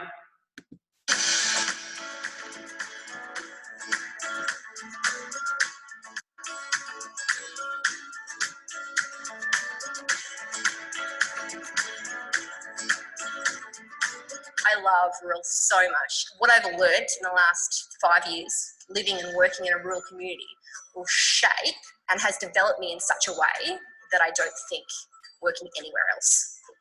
Not only do you get to taste, such a wide scope of practice, but you get to see things you will never see in Metro. You get to work with people you'll never get to work in Metro. You get to work with such a wide variety of different families from different cultural backgrounds.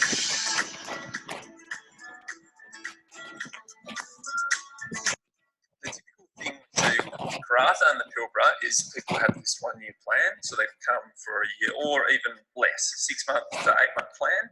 They say, I'm 5 years into my 1 year plan, having beers on the beach with a bonfire on an island that you've got to yourself, and spearfishing the next day and going out on the stand-up paddle boards and paddling over some of the most amazing reef. The lifestyle is what's kept us here. If you like doing a lot of things with your hands, plus have some challenging patients academically, then you love it because you'll get all of that here. If you like being a generalist, this is definitely an amazing place to come and work, and you'll probably like it more than you would have thought. It will exceed your expectations.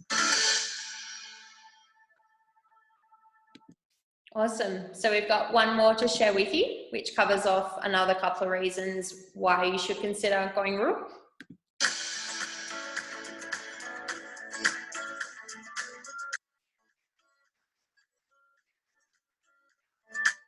You know, country people are really fantastic people to work with, and I think they're differing in the most wonderful way. You do get the ability in the country to use the beautiful fresh air and the lifestyle that we have to build that rapport and connection.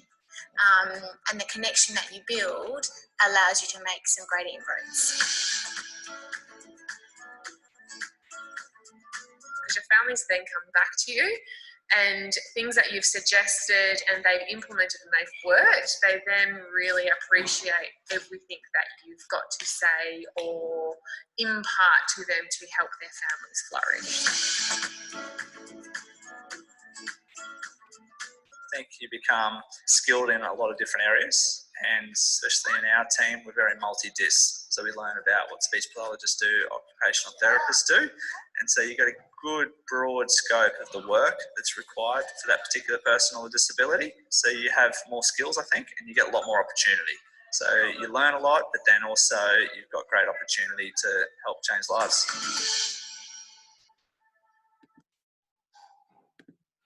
Awesome. So moving on, what I wanted to really share with you all today was a typical example of one of our grad programs.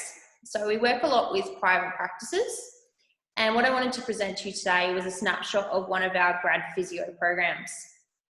So this snapshot is with Pilbara Physiotherapy up in Karatha, and I'm going to run you through in terms of what their structured graduate program offers, and also in terms of caseload, what a typical week might look like. So as seen on screen, we can see that there's 4 different steps under this program. So firstly, full shadowing, then you move through to active treatment with in-house support, onto our progressive caseload, before finally you move through to full caseload. So in terms of full shadowing, you start in the rooms with a senior and experienced physio, learning the ropes of how to deliver a client-centred approach of putting the patient first, and also the general treatment execution and progress planning. This also includes learning systems such as Clinico, BP, Allied, PhysiTrack, and taking payments. And also you gain knowledge of the programs and services that that particular private practice you're working at offers. For Karatha, this includes Footprints, the Integrated Chronic Disease Care Program, Helping Minds, EPC treatments, healthy lifestyle programs, workers' compensation, and also clinical Pilates and your physio-led exercise program classes. Following on from this full shadowing, you move through to active treatment, where you receive in-house support. So in this stage, you continue shadowing and have exposure, but in addition, you begin writing the treatment notes for the session and then beginning treatment with the experienced physio in the room for your self-directed appointments. Following this, you move through to working as a sole practitioner with a caseload, which might be around the 50 to 60% mark. So you treat patients in blocks without direct support, and then have either a face-to-face debriefing or a phone debrief with an experienced physio. This phase also sees you gradually increase the length of your blocks and decrease the frequency of debriefing. Finally, you move through to be a sole practitioner with a full caseload. So this includes weekly professional development sessions and regular debrief sessions in which you go in confidence and also clinically. So this screen really presents a typical week in the life of a grad physio working up north. So some of you may have had the opportunity to go up north on your rural clinical placement, and fingers crossed, hopefully we gained a lot from it. So we can see from this screen here that you'll be working across a broad spectrum of different caseloads and presentations that walk through that door. So some examples, you might be working across mental health, your private patients, then doing some clinical Pilates classes, working on the integrated chronic disease care programs, then working through and do an Indigenous footprints program, working across aged care, and then in addition, going rural, a lot of our rural graduate programs have the fantastic opportunity to do some outreach work. So Pilbara Physio does outreach contracts, and they work across Wickham, Roebourne and Onslow, where you get to travel over a period of around 2 to 3 days and amongst a multi-disc team. So with your speech, your OT, your physio, possibly some podiatrists, and maybe even some dietitians as well, where you get to service them remote and rural Aboriginal communities. And this definitely opens your eyes up into some of the other health challenges that are out there presented to you and helps you grow. I also wanted to present another example to the speechies and OTs that are tuning in tonight. And this is of a current program we have running a grad role in the Southwest. So with Out Loud Developmental Services. So they're another private practice, NDIS. So I wanted to run you through both the mentoring, the professional development, and also a typical program which usually lasts 12 months, what it would look like. So the programs for grads normally commence in January each year. They include 2 to 3 weeks of full shadowing, and you can assist in holiday programs, participate in family reviews, and other different cases during this time. Similar to the physio program, following this initial full shadowing period, mentoring continues, and this could be in the form of fortnightly clinical supervision, new graduate meetings, whole team huddles, and discipline-specific team meetings. Once you move through this stage and get more confident, the program progresses over time to monthly clinical supervision, fortnightly whole team huddles, department meetings, and quarterly whole team days for in-house PD. In terms of a caseload, this progresses from 4 clinical hours per day to 5 to 6 hours per day. So the way that works is when you first start, you're seeing obviously more simple cases, and as you move through, this moves up to more complex cases that you see and you also learn to deal with as a clinician. So Out Loud, they service schools, private patients, NDIS, GPs, community health services, and also private psychology providers. Your caseload is streamed to school-aged, less complex and department contracts. And this initially is the case, but then increases in complexity, as mentioned, to privately paying clients as you progress further. As part of this role, you also get to do some regional travel, which is in a multi-disc team. And you're also set up with a key worker model in place or a professional mentor. So this means that you're paired with a more experienced team member. A lot of our private practices are multi-disc, so they like to pair you with a mentor that may not be a professional mentor because you already have your professional mentoring relationship in place, but it may be a mentor across another multi-disc field. So if you're a grad speechy, you may be paired with, as well as a senior experienced more speechy, another mentor such as a senior OT who will be able to show you their scope of practice and share that with you to make your clinical skills more well-rounded. In addition, you also undertake professional development. So this is provided in-house and also externally. So some of the professional development programs that you might undertake within the practice will depend on what field that you're normally in. So for physios, common professional development courses, as mentioned, are your dry needling and clinical Pilates in private practice, as well as possibly pain management and maybe some pelvic floor development courses.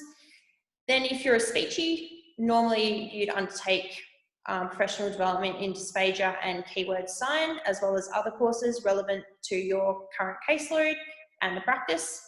And OTs, it depends on what work area you're working in, whether that's PEDS, home care assessment, or hand therapy. The professional development courses you undertake will be dependent on that. In addition, some of the private practices also offer paid study leave, where you're paid to essentially go and do a professional development course. Many of these courses are also covered, so I strongly suggest when you look into a private practice, you look into seeing if they have a CPD allowance, which will allow you to obviously do some upskilling and development, which is especially important for new grads, whether that's online or a face-to-face workshop. In addition, there's also training provided in other standard programs and systems that the practice uses.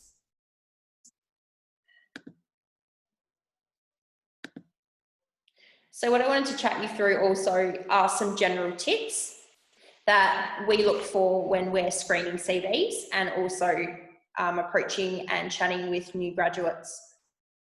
So as mentioned, they were covered by David and also Anna. So some of these include be available and professional in your approach. So when you're applying for a position, and make sure you know the position. So obtain a JEF for the role, make sure you know the practice, their values, what services they offer, maybe look at some of the senior clinicians that work within that practice, and also make sure that when you are professional in your approach, that you're responsive to your emails, you've got a voicemail on your phone, your current contact details are up to date, and know where your CV is being sent. The worst thing is for an employer to express interest in a graduate and then a graduate not be willing to take on that position or otherwise, waste their time. Secondly, do your research, as mentioned. So know the role, know the position, but also know the region and the location. So know what services are on offer in that particular region and know what they specialise in, and their caseload, whether that's more musculoskeletal, whether that's PEDS, whether that's aged care, or one of our other sectors. Third, as mentioned, address the selection criteria thoroughly and specifically for the position you are applying for. If this means obtaining more information about the position, take the steps to do so to increase your chances of success.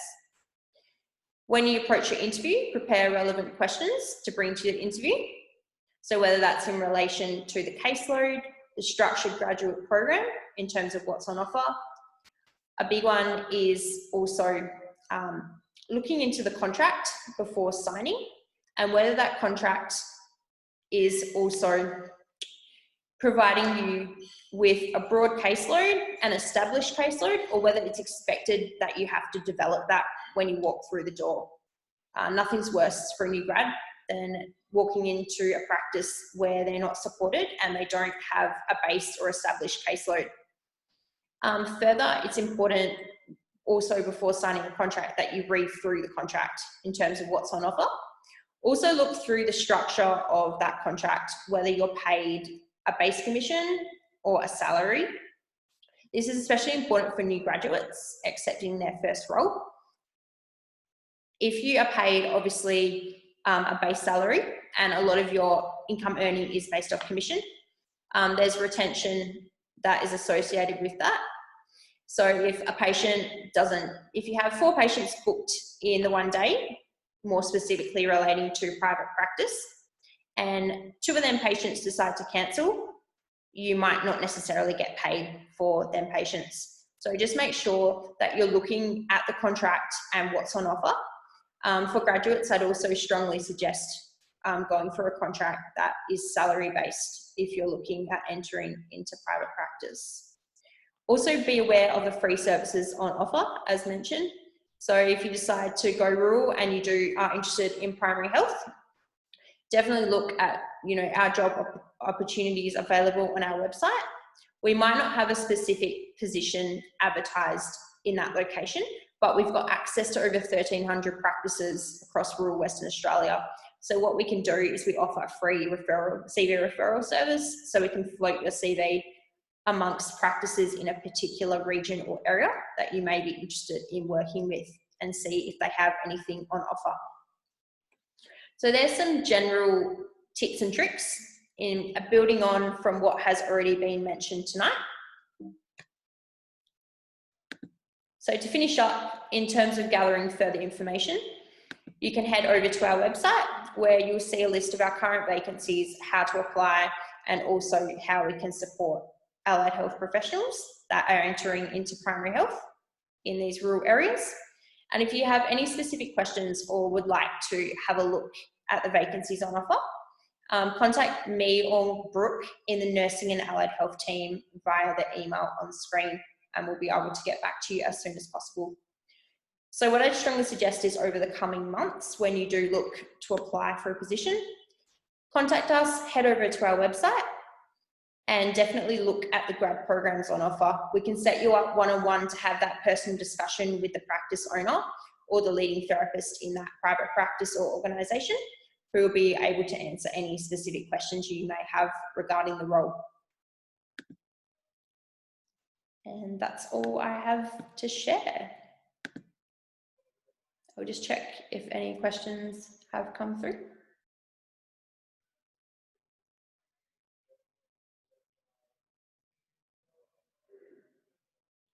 Would anyone have any further questions?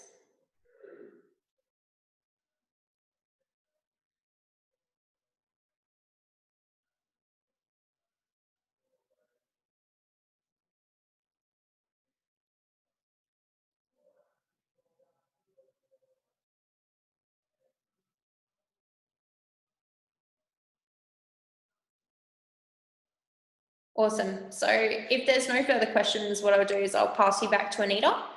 And if you are interested in contacting Rural Health West regarding our vacancies, hit us up at numda@ruralhealthwest.com.au. I think we just had one question there, just come through now from Kira. So with nursing placements, would we be able to receive accommodation expenses for rural placements? Is that relating to rural clinical placements or graduate roles?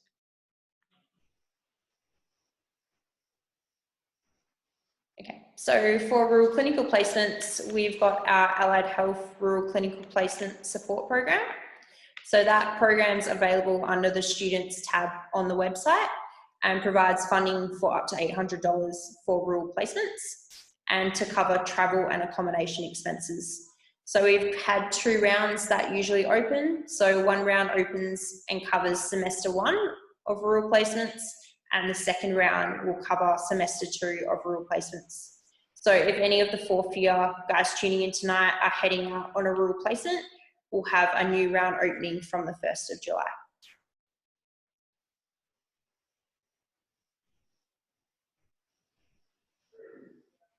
All right, thank you.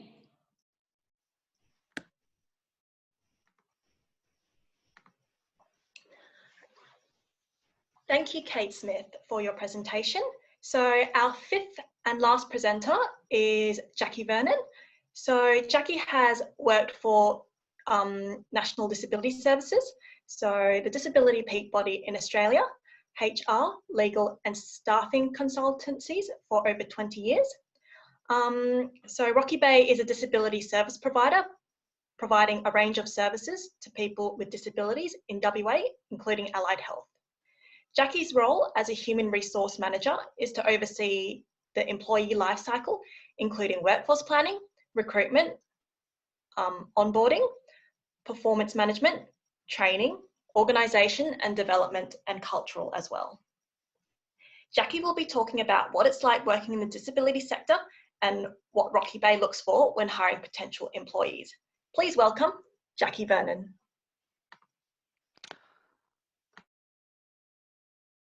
Good evening, everybody. I'm hoping that I can successfully share the PowerPoint slide. Can you see the PowerPoint slide?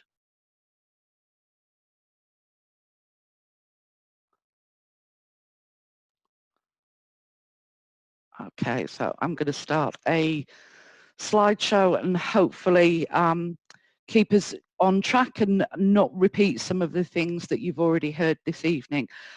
Just really wanting to give you guys a bit of an overview of who we are, what we do, and potentially how you can be a part of it. We are a leading provider in the disability sector. We have been operating for over 80 years, all across WA. We are one of the larger service providers, and we offer a broad range of services to people of all ages and all types of disability and diagnostics. We have an overall purpose, which is to optimise the quality of life for people living with a disability. Some of the things that you've heard mentioned in previous presentations talk about doing your research and soft skills, and you'll hear me talk on some similar themes around this, and the applicability of our purpose in terms of what we do and the values of our organisation. Disability is a very interesting sector to work in. It's a very diverse sector. It's a continually growing and rewarding sector. So we've seen quite significant growth over the last 5 to 6 years in particular. We have many, many opportunities, both in terms of our customer base, so we service a broad range of customers. We deliver lots of different types of services across our organisation, so with individual community support, supported accommodation. We are just about to open the very first SDA accommodation service at a new property up in the northern suburbs. So it's very exciting times for our sector and our organisation. We are, as I said, a fair size of organisation, so we're just touching on 1,000 employees across the organisation, and over 130 of those work in our therapy services. So lots of opportunities, lots of development. We work in a variety of ways to attract our talent through our internal channels in terms of our existing workforce, which I'll talk about later, but through our website, our intranet and recruitment platforms. And we mainly use Seek, but there are other platforms that we use. And we do also use LinkedIn. So we post a lot of information on our LinkedIn page, and also some particular vacancies that we post through there. Our recruitment process is a fairly standard one. So we will post an advertisement, and we will ask you to respond to that advertisement, making sure that you include in your application process on the platform that we use. So it's an electronic platform. Address the essential criteria. So in each of our roles, there are very specific essential criteria that must be addressed. But the next process from that is we will actually review all of the applicants. We will shortlist the applicants. We will arrange direct interviews. And then there will be a reference check process that will ultimately lead to an offer of employment and full onboarding. We are a not-for-profit, but we are unusual in the sector at the moment that we do invest very heavily in our staff, and that starts at day one with our fully paid induction and onboarding program. In the interview process, you will have an opportunity to meet one of the senior members of our clinical team and one of our HR reps. One of the things that I did want to talk about was understanding that the interview process is very much a two-way street. We try and be as open and friendly as possible, and we'd like you to understand that it's as much about you learning about us as it is us about learning about you. So my tip for graduates is to practice interviewing in as many different forums as you can, so that they become second nature and you don't get anxious or nervous about them. That way you'll relax into the whole process, and we will be able to see your more natural self. And that is a very important part of our process and who we are, that we want to see you at the best possible time, and for you to be able to have an opportunity to present your best self. It's important that you address your motivation to apply for the role. Why did you choose your discipline, and what particularly interests you about the disability sector, and why Rocky Bay?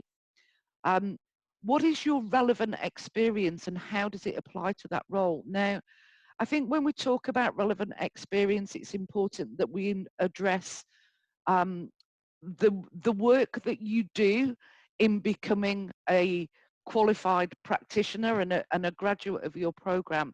So relevant experience for us is probably a bit wider than most people would think. So think about how those experiences and what work experience or other that you've had could apply in this particular role.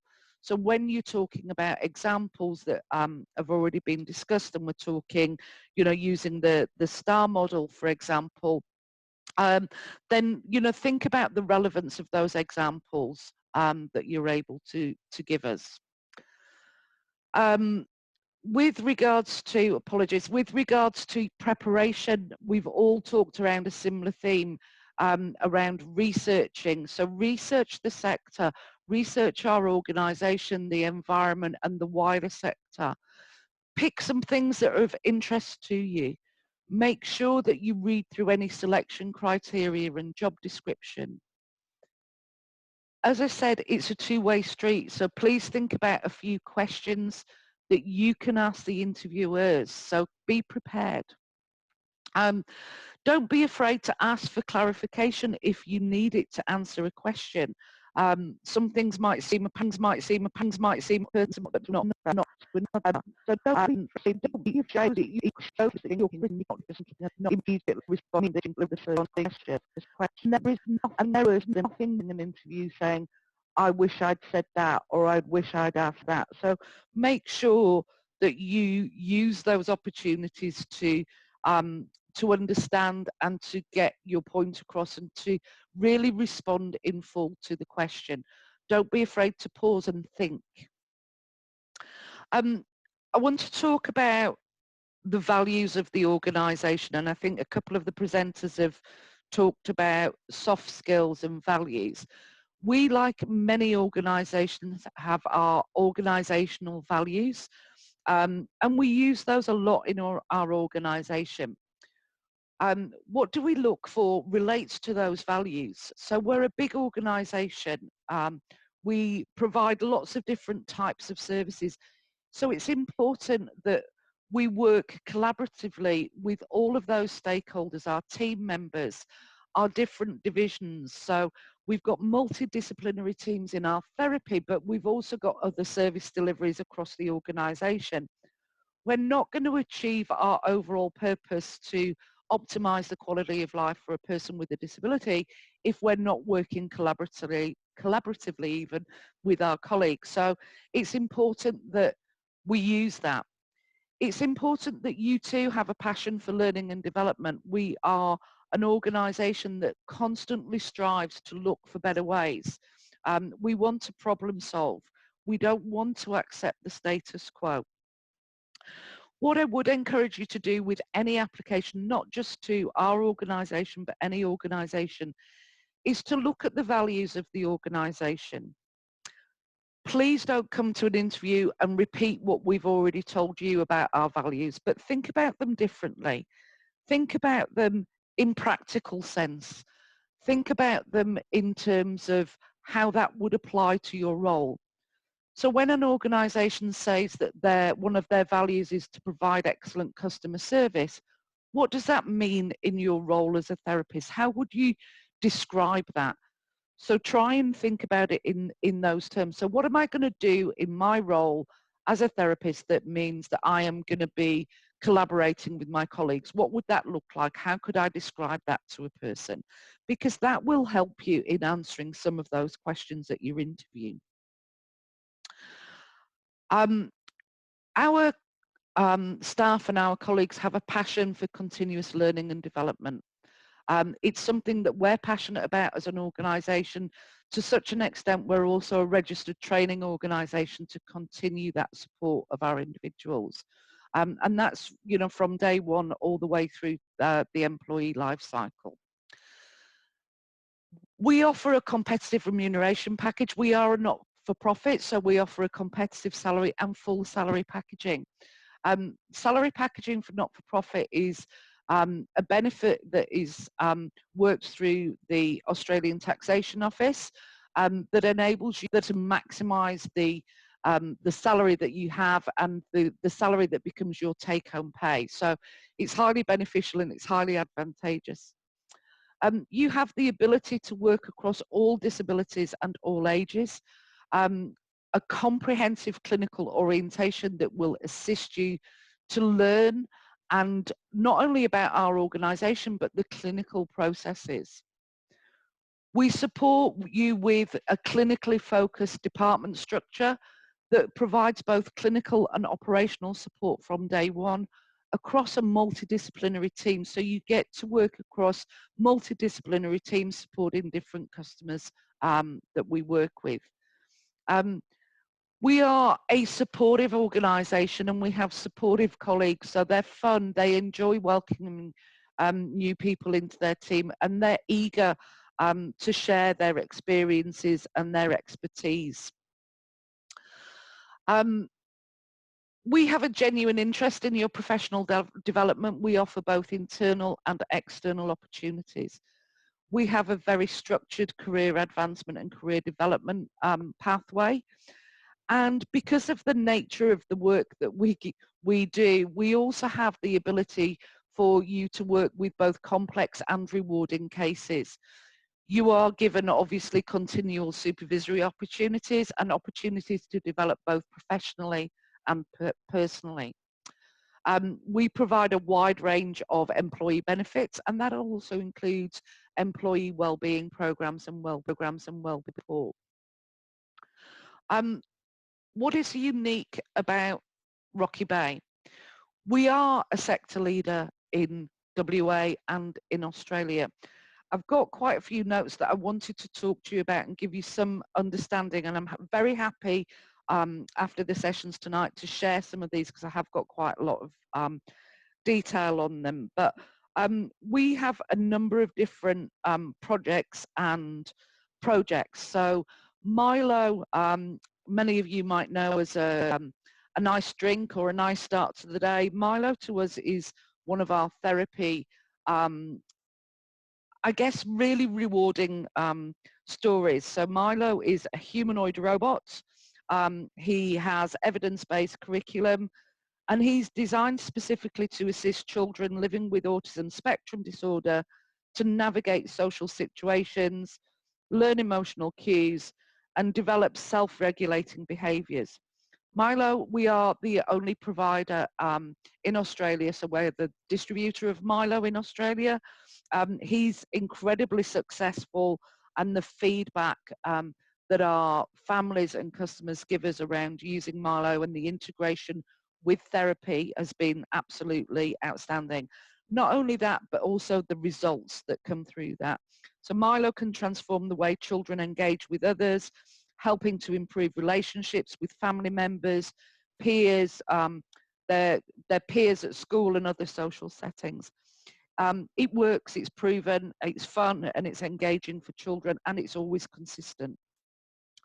Children will learn to make sense of their interaction with others because it helps them to develop greater social awareness, and it will also assist in reducing their social anxiety. So there are a number of benefits around Milo. There's a lot of stories written in the news and news articles around the disability sector around the success of Milo. So that is one area where you can see very quickly and easily that through research and putting into practice, something has been developed and evolved and is achieving absolutely fabulous outcomes.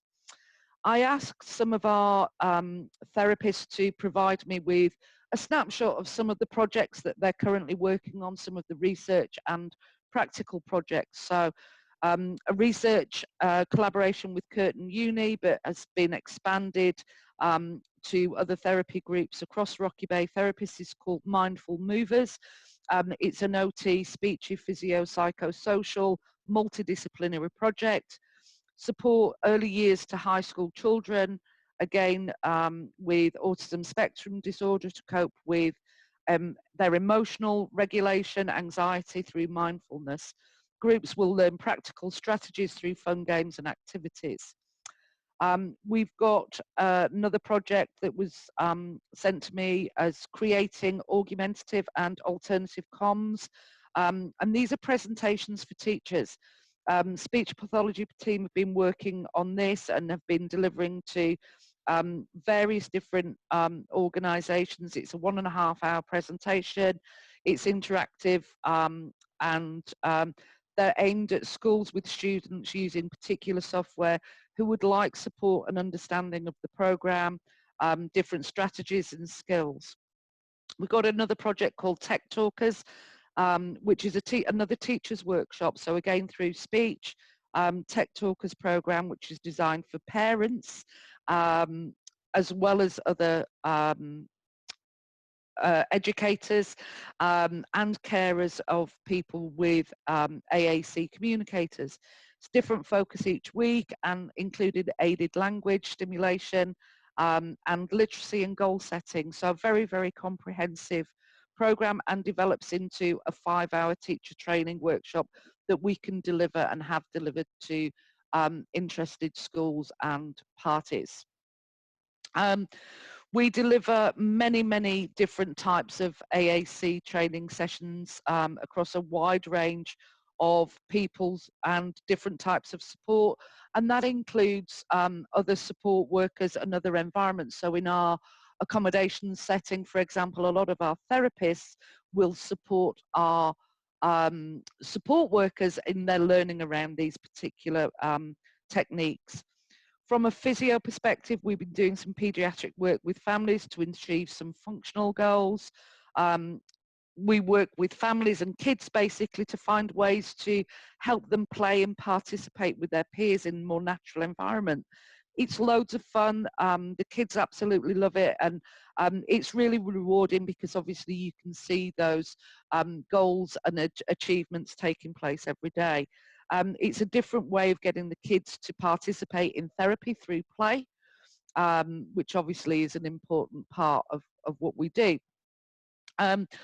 All of the standard neuro skills are being worked on, so we're very, very lucky that we have a neuro team that works specifically within our organisations, and they do a lot of ongoing goal and skill attainment within the community. We've got some sports-specific skills and some sports-specific training, so gait and running intervention, body weight support and gait systems. We do a lot of work in the rehab space, so we have a FES bike, and we've raised funding for another one, so that was achieved through fundraising. We have intensive rehab and post-surgery projects that are working with individuals with different approaches. We do school holiday intensive groups, and every disability, so whether it be neuromuscular, neurodevelopmental, chromosomal, you name it, we work with it. We are part of a much bigger picture in Australia because we are also members of something called Ability First. Ability First is an Australian-wide organisation, and we also run a number of different scholarships. So Ability First is Australia-wide, Easter Seals is our partnership organisation overseas, and our scholarships take place both here in WA. We work with a number of the different universities with scholarships, and we also run a number of internal scholarship programs. And then we also are part of Ability First and Easter Seals that we run national and international scholarships. So there is an opportunity in your continued development to take up these scholarships opportunities. We've had lots of people that have been overseas, over to the US and Canada, over to Europe, and they come back and report on their findings. So their scholarship is based upon particular learnings of relevance to our sector, and they come back and report on their findings and to put those then into practice, so we can actually put into practice the very best of the research and development that scholarship has helped us to understand. In terms of, oh, apologies, sorry, just nearly lost you there. In terms of internally, we, as I said to you, are an organisation which is 1,000 staff in total. Not all of those staff sit in our allied health space. And one of the things that I'd like to talk to you about is a programme that we run that supports people who are studying for allied health who are studying in allied health, who are currently employees of Waalhiibe. The reason why I want to talk to you about it is because often it is a challenge and it's a little bit like the chicken and egg. You know, how do I get the experience when I'm at university, and what can I do in order to get experience, which came first? So your study is very important and your qualifications are very important, but there are lots of ways to achieve relevant experience. So we have a whole volunteer program. We have a number of support workers who've chosen to come and work with us in a support worker role whilst they are studying. And that enables them to understand in a wider context the disability sector and also our organisation. I think we're currently supporting just under 100 staff who are studying allied health degrees, who are working with us in another capacity. That programme is to support our own internal employees with a mentoring programme. So again, something that has been spoken about this evening is, how do I get a mentor? We've chosen to do that internally and to apply mentors with our own staff who are not yet graduates or who are at the very early stages or at the very latter stages. Our career pathways have shown people start in one role, move through a number of different roles whilst they're at university, maybe as a casual or a permanent part-time employee, whether it be working on projects or administration, clinical support, or whether it be as a support worker or some other opportunity that we had and have within our corporate functions. And then they've transitioned into a therapy assistant, and then when they've fully graduated, they've become one of our clinicians and therapists in our therapy teams. So I think that will enable you to see how we support people from the beginning all the way through their career and their journey with us. We have also structured our teams because we recognise that not everybody wants to be an advanced clinician and develop their pathway down the clinician and discipline route. Not everybody wants to be a people manager. So we've actually provided opportunities to be either or both. So we work geographically across multidisciplinary teams, and we work geographically in terms of the employee support and management, operational management, rather than discipline and therapy management. I'm very conscious of time. I know that we have run over somewhat, so I'm happy to share both the slides and any other notes that I've used this evening, and I'm happy to forward that on to everybody if everybody would like that opportunity.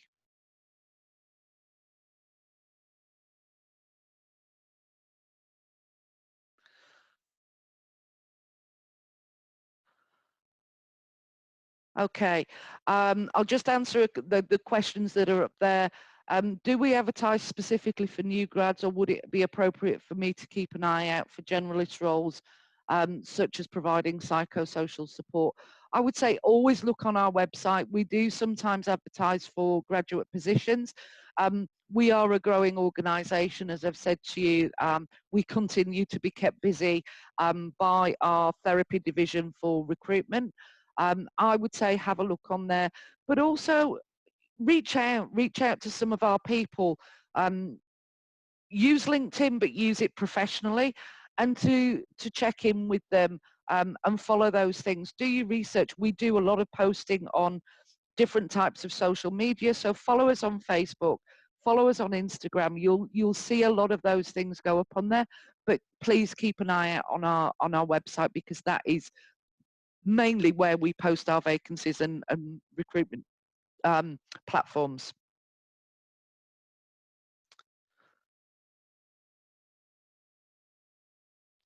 Were there any other questions?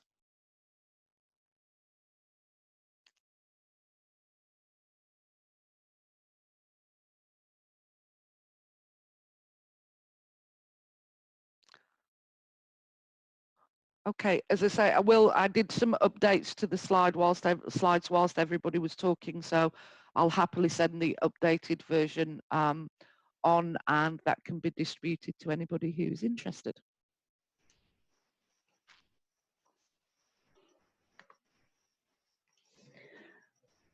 All right, does anyone else have any more questions?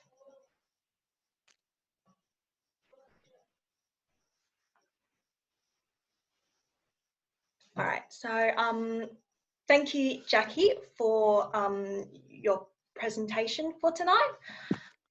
So on behalf of Waalhiibe, I'd like to thank all our presenters for taking the time out of their busy schedule to present for us.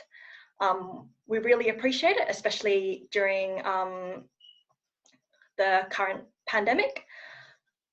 And I'll just bring up my slide.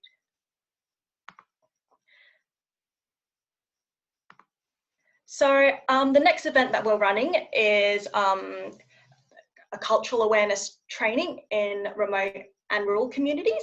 So this will be, so this is where we'll have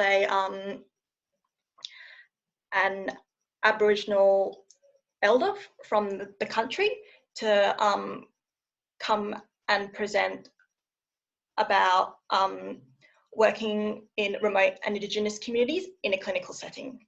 So that will be on Wednesday, the 3rd of June, from 5:40 to 8:30 p.m. And this will be done on Zoom, and it is free for all allied health students studying in a WA university. So more details will be released soon, so keep an eye out on our Facebook page. Now, I would like to ask everyone to switch on their camera. We usually do this after an event, so we usually take a group photo of the event. So because we're doing this virtually, I would like everyone to turn on their camera so that we can take a screenshot of everyone, if that's okay.